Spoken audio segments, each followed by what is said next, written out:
Welcome to our channel. Today we how to reset Bank of America mobile app password, quick method step by step clearly. Open the Bank of America mobile app on your device.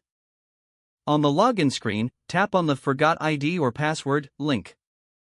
You will be directed to a new screen.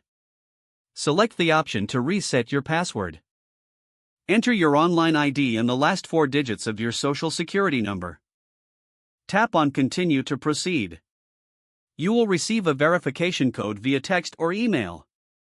Check your phone or email for the code. Enter the verification code in the designated field. Once the code is accepted, you will be prompted to create a new password. Make sure your new password meets the security requirements. Confirm your new password by entering it again. Tap on Submit to finalize the process.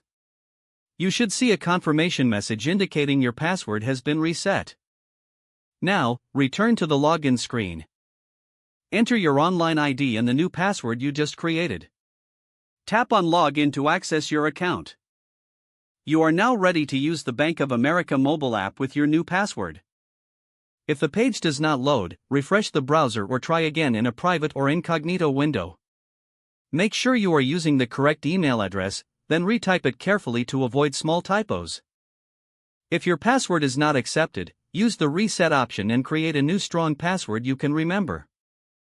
Check your spam folder for verification or security emails, then complete any requested confirmation steps. Enable two-factor authentication if available to improve account security and reduce unauthorized access risk. After signing in, review your profile details so your contact information and settings are accurate and current. If you see an error message, note it down and try again after restarting your device and internet connection. Log out when you finish, especially on shared devices, to keep your account and payment information secure. If the page does not load, refresh the browser or try again in a private or incognito window. Make sure you are using the correct email address, then retype it carefully to avoid small typos.